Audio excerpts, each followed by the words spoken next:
Fasie en Trien is ongehoorsaam. Daarbo in die randjies woon die Bobbejaan gesin.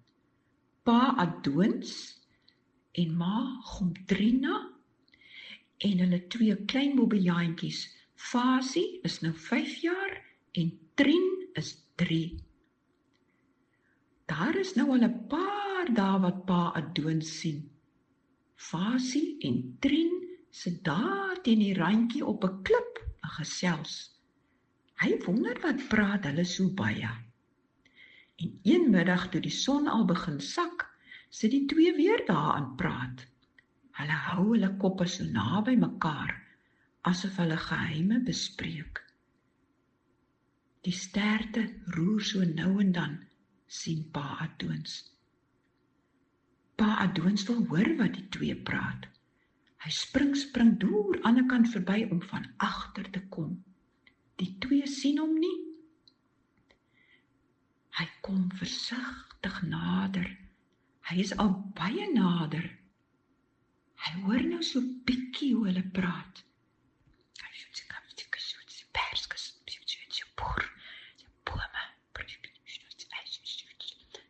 Hy kan nie mooi hoor nie en hy kom nog 'n bietjie nader. Lekker, vrugtebome, ryp vrugte. Pa Adoons hoor iets van vrugte en bome. Hy wil nog 'n bietjie nader kom. Maar Adoons het vergeet, die son wat amper onder is agter hom.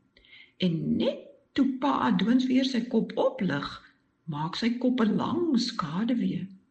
Fasie en Trien sien die skaduwee en hulle skrik, hulle boeg lam. Hulle spring van die klip af. Wiep, wiep. Wat skrik julle so? Pa, ons het geskrik vir die skaduwee. Die 2 se oë lyk skuldig. Pa Adoons ken sy kinders.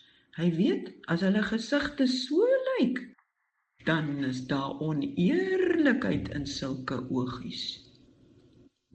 Waaroor praat julle so aan mekaar? Ons,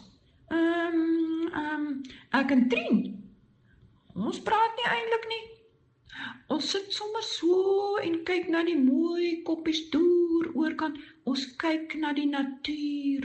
Ons praat nie juis nie, want ons luister na die stilte, sê Fasie so ewe, want dis wat sy pa partykeer sê as hulle hoog in 'n boom sit, dan sê sy pa, bly tog nou net 'n slag stil, Fasie, julle kinders raas te veel, luister tog 'n slag na die stilte, so sê sy pa altyd. Luister nogal na die stilte.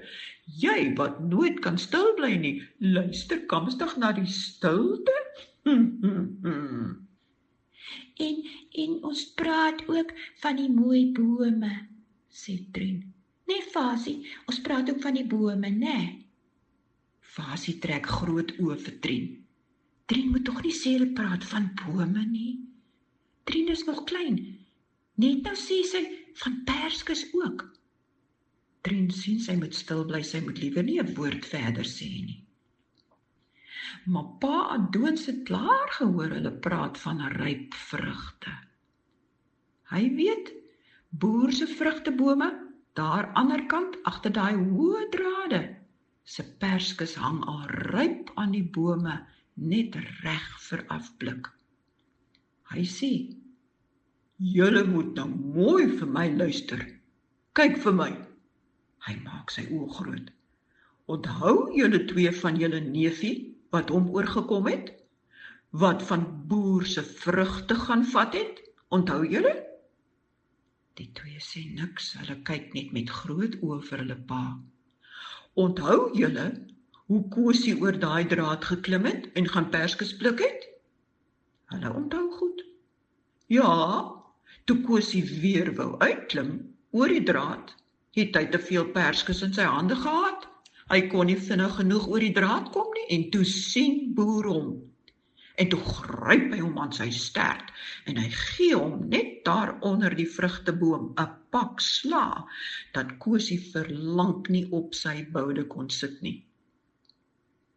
Hulle onthou dit goed. En boer het nog die klomp perskes nog teruggevat ook. Ja, sê hulle pa, 'n pak slaag gekry, né? Dis nie al nie. Sy familie was so skaam oor wat Kosie gedoen het, dat hy so ongehoorsaam was. Ons pappas en mammas wil nie ongehoorsame kinders hê nie. Hier is mos baie lekker bessies hier in die bosse. Dis wat ons bobbejane kan eet. En maroulas. Nie boer se perskes nie. En toe spring Adoons die bult af. Hy wip oor die klippe met sy stert in die lug. Hy klim in die marula boom. Hy pluk 'n hele klompie maroulas en hy roep vir Gomtrina. Gomtrina! Kom sit hier by my, Gomtrina! Gomtrina klim in die boom en gaan sit op die tak langs Adoons. Hy gee vir haar ook 'n paar maroulas.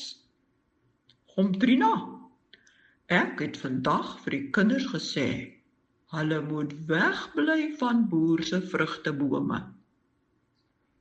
Hy en Gomtrina kou lekker aan die sappige maroulas. En dan spoeg hulle die pitte so uit. Ja, Adoons, ek wil nie skaam wees vir my kinders nie.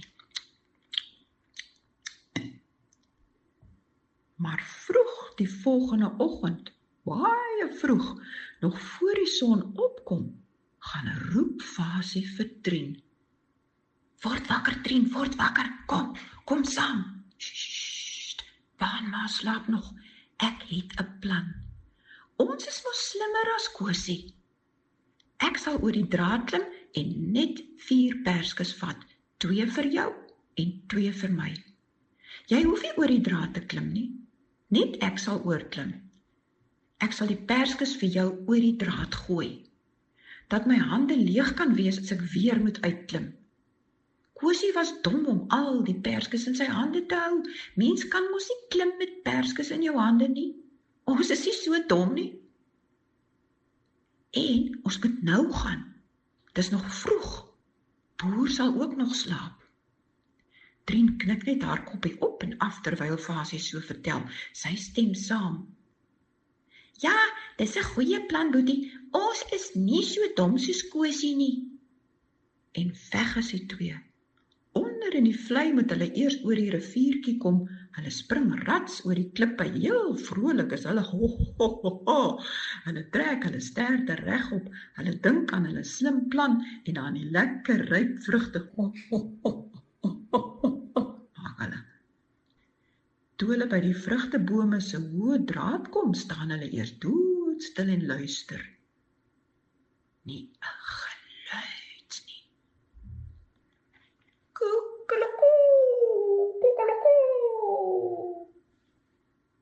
Dis boer se swart haan, iewers daar agter die huis. Hane word altyd baie vroeg wakker, lank voor die son opkom. Dis weer stil. Fasie klim vinnig oor die draad. Ander kan die draad luister hy eers weer.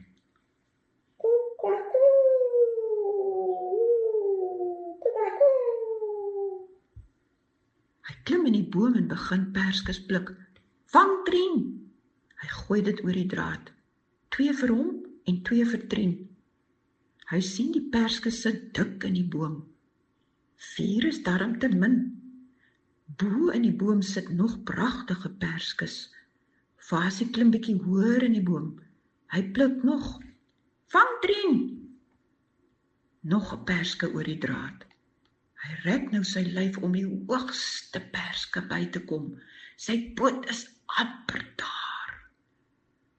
Maar toe die haan so gekraai het, het boer al wakker geword en opgestaan. Hy kom uitgestap op die stoep met 'n beker koffie in sy hand. Hy kyk so oor sy plaas en daar sien hy dit. 'n Klein bobbejaantjie hoog in die perskeboom. Wat? So waar weer 'n bobbejaan in my vrugtebome? Vin! Vin kom aangehardloop. Kyk daar, Vin. Daar bo in die perskeboom. Sien jy hom? Daai bobbejaan. Sien jy hom? Finn sien. Hy spring van die stoep af, sommer bo oor al die trappies en hardloop soos 'n blits soontoe. Trien sien hom aankom en skree. Kom Fasie, kom af. Kom gou. Daar kom daai vinnige boerwindhond. Los daai perske, los Boetie, los. Daar kom die groot hond. Nee, moenie op die grond spring nie, Fasie. Moenie op die grond spring nie. Spring liewer daar van bo af teen die draad. Spring Boetie, daar kom hy. Spring teen die draad. Fasie spring en hy klou teen die draad vas. Maar hy is nie hoog genoeg nie. Finn het sy stert se punt beet gekry en begin trek. Fasie klou met al 4 pote en al sy vingertjies en tone aan daai draad. Hy los nie. Sy stert kry seer en Finn kou. Ouch. En skielik skiet hy los. Hy is so bly hy's los. Hy spring oor die draad. Kom Trien, kom. Hulle hardloop met die perskes tot teen die berg af en kruip agter 'n groot rots weg.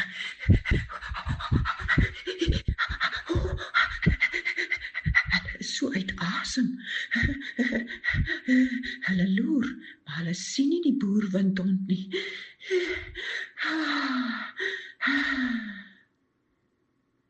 Kyk jou stert, Boetie. Daar's nie die helfte van jou stert oor. Fasie kyk om. Hy sien sy stert is baie korter. Finn het 'n stuk stert afgehap. Wat gaan almal nou sê, Trien? 'n Bobbejaan met 'n stopstert, waarna lyk dit? Wat gaan ek doen, Trien? Wat gaan ek vir pa sê, Trien? Wat gaan ek sê het met my stert gebeur? Wat gaan ek sê, Trien? Trien weet ook nie. Sy het maar net haar kop teen Fasie gesit wat nou vreeslik huil.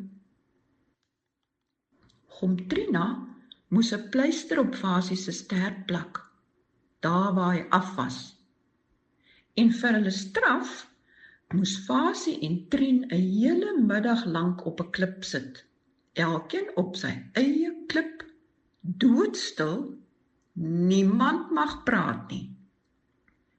Adoons en Gomtrina het kort verbygestap met hulle sterte regop, dan sê hulle, Toe, dink oor julle ongehoorsaamheid, dink goed, dink,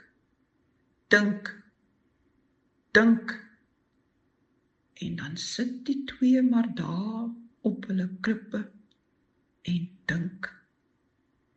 En dit is wat met ongehoorsame Fasie en Trien gebeur het. Al die ander bobbejane het ook nog van die skande gehoor, want almal wou weet waarom Fasie se stert skielik so kort geraak het.